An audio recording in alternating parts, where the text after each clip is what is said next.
ಶತಮಾನಗಳಿಂದಲೂ ಮುಂದುವರಿದಿದೆಯೇ ಜಾತಿ ಪದ್ಧತಿ ಎಂಬ ಪ್ರಶ್ನೆ ಹುಟ್ಟುಹಾಕಿದೆ. ಕೋಲಾರ ಜಿಲ್ಲೆಯ ಮಾಲೂರು ತಾಲೂಕಿನಲ್ಲಿ ದಲಿತ ಯುವಕನ ಮೇಲೆ ನಡೆದಿರುವ ಹಲ್ಲೆ ಘಟನೆ ಸಮಾಜವನ್ನು ಬೆಚ್ಚಿ ಬೀಳಿಸಿದೆ. ಶತಮಾನಗಳು ಕಳೆದರೂ ಜಾತಿ ತಾರತಮ್ಯ ಮತ್ತು ದೌರ್ಜನ್ಯಗಳು ಸಂಪೂರ್ಣವಾಗಿ ನಿಂತಿಲ್ಲವೆಂಬ ಪ್ರಶ್ನೆ ಮತ್ತೆ ಎದ್ದಿದೆ. ಈ ಘಟನೆಯನ್ನು ಖಂಡಿಸಿರುವ ಅಂಬೇಡ್ಕರ್ ಸ್ವಾಭಿಮಾನಿ ಪಡೆಯ ಡಾಕ್ಟರ್ ಕೋದಂಡ ರಾಮರವರು ತಪ್ಪಿತಸ್ಥರ ವಿರುದ್ಧ ಕಠಿಣ ಕಾನೂನು ಕ್ರಮ ಜರುಗಿಸಿ ಸಂತ್ರಸ್ತ ಯುವಕನಿಗೆ ಶೀಘ್ರ ನ್ಯಾಯ ಒದಗಿಸಬೇಕೆಂದು ಆಗ್ರಹಿಸಿದ್ದಾರೆ. ಅವನ ಹೊಡೆಯುವಂತ ವಿಡಿಯೋಗಳು ಸಾಮಾಜಿಕ ಜಾಲತಾಣದಲ್ಲಿ ಜೊತೆಗೆ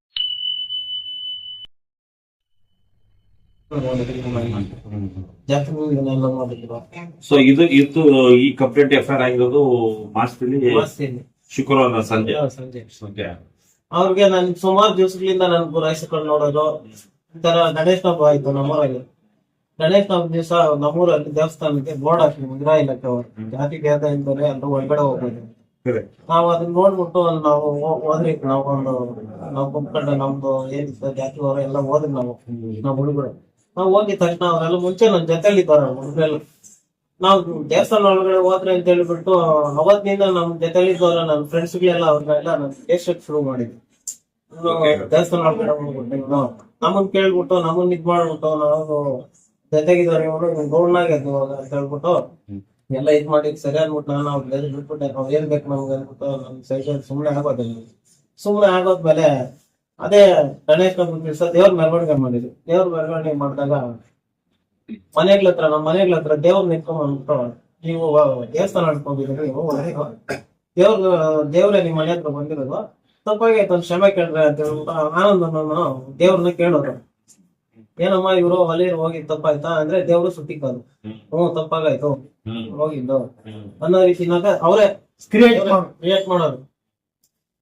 ಹಿಂಗೆಲ್ಲ ಮಾಡಿದ್ರು. ದೇವ್ರನ್ನ ಮನೆ ಎತ್ಕೊಂಡ್ಬಂದು ಭಯ ಇಡ್ಸೋದು ಅಂತ, ಇಂತ ತಪ್ಪಾಗಾಯ್ತು ಕ್ಷಮೆ ಕೇಳಿದ್ರು, ದೇವ್ರ ನಿಮ್ ಮನೆ ಹತ್ರ ಬಂದೈತೆ ಅಂತೆಲ್ಲ ಇದ್ ಮಾಡಿದ್ರು.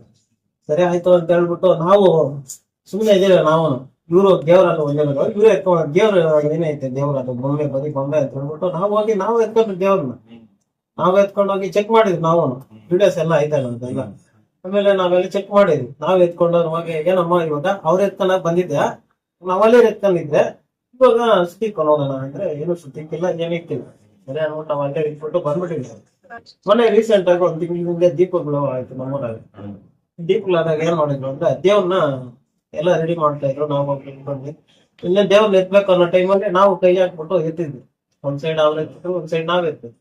ಆ ಸೈಡ್ ಎತ್ತಿದವರೆಲ್ಲ ನಾವ್ ಎತ್ಬಿಟ್ಟು ದೇವ್ರನ್ನ ಒಲಿಯರು ಮುಟ್ಬಿಟ್ರು ದೇವ್ರನ್ನ ಅಂತ ಹೇಳ್ಬಿಟ್ಟು ದೇವ್ರನ್ನ ಬಿಟ್ಬಿಟ್ಟು ಪೂಜೆ ಸಾಮಾನ ಎಲ್ಲ ಎತ್ಕೊಂಡಿದ್ರು, ಅಲ್ಲೇ ಬಿಸಾಕ್ಬಿಟ್ರು.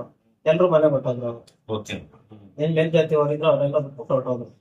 ಸರಿ ಆಯ್ತು ಅಂದ್ಬಿಟ್ಟು ನಾವೇ ಎಲ್ಲ ಸುತ್ಕೊಂಡು ಕಾರ್ಯಕ್ರಮ ಮಾಡಿದ್ದಾದ್ಮೇಲೆ ಈ ತರ ಬೇರೆ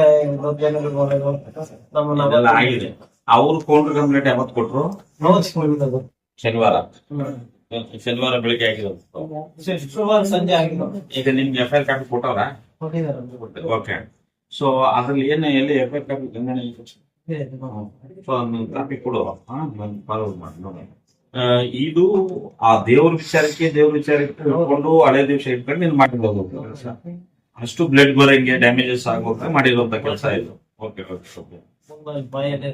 ಈಗ ಯಾರ್ಯಾರು ನಿನ್ನ ಹೊಡೆದ್ರು ಅವ್ರನ್ನೆಲ್ಲಾನು ಕೂಡ ಹೆಸರು ಮೆನ್ಷನ್ ಮಾಡಿದ್ರಿ. ಅವ್ರಿಗೆಲ್ಲ ಸೀರಿಯಸ್ ಇಲ್ಲ. ಯಾರು ಬಂದಿದ್ರು ಸೀರಿಯಸ್ ಇರುತ್ತಾ ಪೊಲೀಸರು? ಯಾರು ಬಂದಿದ್ರು? ಯಾರು ಬಂದಿದ್ರು? ಸರ್ಕಲ್ ಇನ್ಸ್ಪೆಕ್ಟರ್ ಒಬ್ರು ಬಂದಿದ್ರು. ಅವ್ರಿಗೂ ಸ್ವಲ್ಪ SC ಕುಂಡಿ ಕೊರತೆ ಸಭೆ ಮಾಡಿದಾಗ ಅವ್ರಿಗೂ ಇನ್ಫಾರ್ಮ್ ಮಾಡಿದ್ವಿ 2-3 ಸಲ. ಈ ತರ ನಮ್ಮೂರಲ್ಲಿ ತೊಂದರೆ ಆಗೈತೆ ಅಂದ್ರೆ ಯಾರು ಬಂದಿಲ್ಲ, ಆಕ್ಷನ್ ಮಾಡಿದ್ರು. ಸಮಾಜ ಕಲ್ಯಾಣ ಇಲಾಖೆ ಅದು ನೆನ್ನೆ ಬಂದವ್ರು. ನಾನು ಫೋನ್ ಮಾಡಿ ಹೇಳಿದ್ರು, ಆಮೇಲೆ ಬಂದಿದ್ರು ಹೇಳಿದ್ರು ಅವರು. ಓಕೆ. ಸೊ ಬಟ್ ಅವ್ರು ಬಂತಾರೆ ಎನ್ಕ್ವೈರಿ ಮಾಡ್ಕೊಂಡು ಹೋಗ್ತಾರೆ ಅಷ್ಟೇ. ಬಟ್ CRS ಅಲ್ಲಿಂದ ಏನು ಬಂದಿಲ್ಲ, ಯಾರು ಬಂದಿಲ್ಲ. ಸರಿ, ಇದು ನಿಮಗೆ ನಡೆದಿರೋಂತ ವಿಚಾರ ಇದೆಯಾ ಅಲ್ವಾ?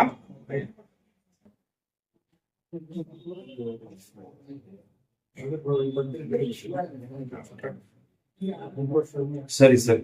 ಅಂದ್ರೆ ಇಷ್ಟು ವಿಚಾರಗಳು ಈಗಾಗಲೇ ಆಗಿ ನಿಮ್ಮ ಮೇಲೆ ದೌರ್ಜನ್ಯಗಳಾಗಿ ಎಫ್ಐಆರ್ ಆಗಿದೆ, ಕೌಂಟರ್ ಕಂಪ್ಲೇಂಟ್ ಅವರು ಕೊಟ್ಟಿದ್ದಾರೆ ಈಗಾಗಲೇ. ಸರಿ ಸರಿ. ಅದೇ ಇವಾಗ ನಾನು ಇವತ್ತು ನಿನ್ನೆ ಏನಕ್ಕೆ ಬರ್ಸಿದ್ರೆ ನಿನ್ನೆ ವಸಂತ ಹತ್ರ DYSP ಕೋಲಾರ ಹತ್ರ ಮಾತಾಡಿದೆ. ಅವ್ರೇನ್ ಹೇಳ್ತಾರೆ, ಇದು ಗಂಭೀರವಾದಂತ ಕೇಸ್ ಅಲ್ಲ ಕಾರಣಕ್ಕಂದ್ರೆ ನಾವು ಆಪೋಸಿಟ್ ಅವ್ರನ್ನ ಏನು ಓನ್ಲಿ ನೋಟಿಸ್ ಕೊಟ್ಟು ಕರ್ಸು ಮಾತಾಡ್ತೀವಿ. ಏನಕ್ಕೋಸ್ಕರ ಅಪ್ಲಿಕೇಬಲ್ ಮಾಡಲ್ಲ ಅಂದ್ರೆ ಮೋರ್ ದನ್ 7 years ಇದ್ರೆ ಮಾತ್ರ ಇವ್ರನ್ನ ಏನೋ ಅರೆಸ್ಟ್ ಮಾಡ್ತೀವಿ ಎನ್ನುವಂತ ಒಂದು ಈ ಅನ್ಎಜುಕೇಟೆಡ್ ಮಾತಾಡುವಂತ ಮಾತನ್ನ ಡಿವೈಎಸ್ಪಿ ವಸಂತ್ ಅವ್ರು ಮಾತಾಡ್ತಾರೆ. ವಸಂತ್ ಅವ್ರಿಗೆ ಹೇಳಿದ್ವಿ ಸರ್, ಇದು ಸ್ಪೆಷಲ್ ಕೇಸ್ ಆದ್ರಿಂದ SC/ST ಕೇಸ್ ಅಪ್ಲಿಕೇಬಲ್ ಆಗೋದ್ರಿಂದ ನೀವು ಯಾವುದೇ ಕಾರಣಕ್ಕೂ ಅವರನ್ನ ನೋಟಿಸ್ ಕೊಟ್ಟು ಕರೆಯುವಂತ ಕ್ರಮ ಅಲ್ಲ, ಅದು ಇಮಿಡಿಯೇಟ್ಲಿ ಅರೆಸ್ಟ್ ಮಾಡಬೇಕು. ತದನಂತರ ಏನಿದ್ರು ಕೂಡ ನೀವು ತನಿಖೆ ಆದ ನಂತರ ನೀವು ಅವ್ರನ್ನ ಮುಂದೆ ತಪ್ಪಿಸ್ತಾರ ಹೌದು ಅಲ್ಲ ಅಂತ ಡಿಕ್ಲೇರ್ ಮಾಡಬೇಕು ಅಂತ ಹೇಳಿದಕ್ಕೆ ಇಲ್ಲ ಸರ್ ಅದನ್ನ ಮಾಡಲ್ಲ ಅಂತ ಹೇಳಿದ್ರು. ಈಗ ತಾನೇ ನಾನು ಬೆಂಗಳೂರಲ್ಲಿ ನಮ್ಮ SP ಅವರಾದಂತ ಈ ರೂರಲ್ ಡಿವಿಷನ್ SP ಅವರಾದಂತ ಕರಿಬಸಪ್ಪ ಸಾಹೇಬ್ರನ್ನ ಮಾತಾಡಿಸ್ಕೊಂಡು ಬಂದಿದ್ವಿ. ಅವರು ನೇರವಾಗಿ ಹೇಳ್ತಾರೆ ಗಂಭೀರವಾದ ಇದಕ್ಕೆ ಯಾವುದು ಪ್ರಕರಣಗಳಿಗೆ ನಾವು ಅರೆಸ್ಟ್ ಮಾಡಬಹುದು ಅಂತ ನೇರವಾಗಿ ಹೇಳ್ತಾರೆ. ಆದ್ರೆ ಈ ಹುಡುಗನಿಗೆ ಸುದರ್ಶನ್ ಅನ್ನೋ ಹುಡುಗನಿಗೆ ಗಂಭೀರವಾಗಿರುವಂತ ಘಟನೆ ನಡೆದಿದೆ. ಅದು ಫಿಸಿಕಲಿ ಡ್ಯಾಮೇಜ್ ಆಗಿರುವಂತದ್ದು, ಏನು ಮೂಗಲ್ಲಿ ಮತ್ತೆ ಕಿವಿಯಲ್ಲಿ ಮತ್ತೆ ಬಾಯಲ್ಲಿ ರಕ್ತ ಬರುವಂತ ಘಟನೆ ಆಗಿದ್ರು ಕೂಡ ಯಾವುದೇ ಕಾರಣಕ್ಕೂ ಕೂಡ ಆಪೋಸಿಟ್ ಅಲ್ಲಿ ಯಾರು ನಾವು ದೂರು ಕೊಟ್ಟಿದ್ವೋ ಅವ್ರನ್ನ ಅರೆಸ್ಟ್ ಇದುವರೆಗೂ 4ನೇ ದಿವಸ ಆದ್ರೂ ಕೂಡ ಅರೆಸ್ಟ್ ಮಾಡಲಿಲ್ಲ. ಅಂದ್ರೆ ಕೋಲಾರ ಜಿಲ್ಲೆಯಲ್ಲಿ CRSLಗಳು ಕೇವಲ SC/STಗಳನ್ನ ಕಣ್ಣಿಸುವಂತ ಮತ್ತೊಂದು ತಂತ್ರ ಆಗಿರುವಂತದ್ದು.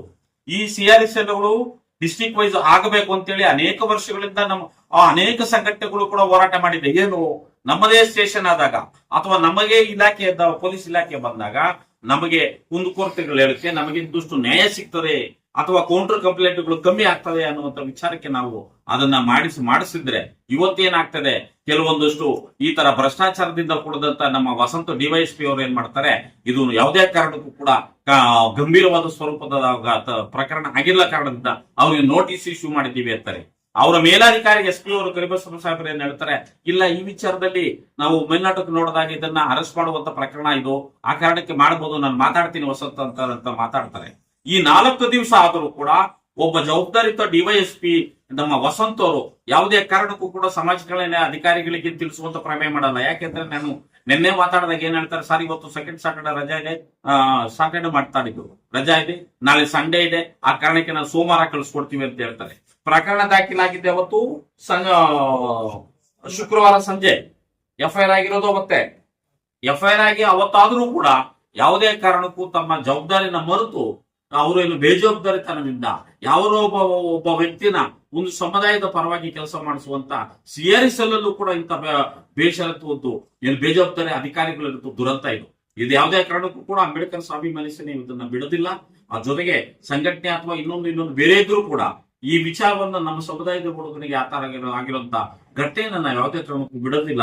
ಅದನ್ನು ಮುಂದಿನ ರೀತಿ ಆದಷ್ಟು ಬೇಗ ಅವ್ರನ್ನ ನಿಮ್ಮ ಮುಖಾಂತರ ರಚನೆ ಮಾಡ್ಕೊಳ್ಳೋ ಕೆಲಸ ಏನಂದ್ರೆ ಆದಷ್ಟು ಬೇಗ ಅವ್ನು ಯಾರು ಹೊಡೆದಿದ್ದಾರೆ ಅವ್ರನ್ನ 4, 5, 6 ಜನ ಇದ್ರ 9 ಜನನ್ನು ಕೂಡ ಈ ಕೂಡಲೇ ಅರೆಸ್ಟ್ ಮಾಡಬೇಕು ಅಂತ ಹೇಳಿ ನಾವೀಗಾಗ್ಲೇ ನಾವು ಎಲ್ಲರ ವಿಚಾರನ ಮಾತಾಡಿದ್ವಿ. ಅವ್ರ ಮುಖಾಂತರ ಒಂದೊಂದಷ್ಟು ಬೇರೆ ಬೇರೆ ಇಲಾಖೆಗಳನ್ನು ಕೂಡ ಅವ್ರ ಮೇಲೆ ಕಂಪ್ಲೇಂಟ್ ಮಾಡುವಂತ ಕೆಲಸವನ್ನ ನಾವು ಮಾಡಿದ್ದೇವೆ ಅನ್ನುವಂತ ವಿಚಾರ. ಈಗ ನಾವು ಈ ಹುಡುಗನಿಗೆ ಮುಂದಿನ ಕ್ರಮ ಏನಾಗಬೇಕು, ಯಾವ ರೀತಿಯಾದ ಆರೋಗ್ಯ ಪರಿಸ್ಥಿತಿ ಏನಿದೆ ಅನ್ನುವಂತ ಎಲ್ಲನೂ ಕೂಡ ನಾವು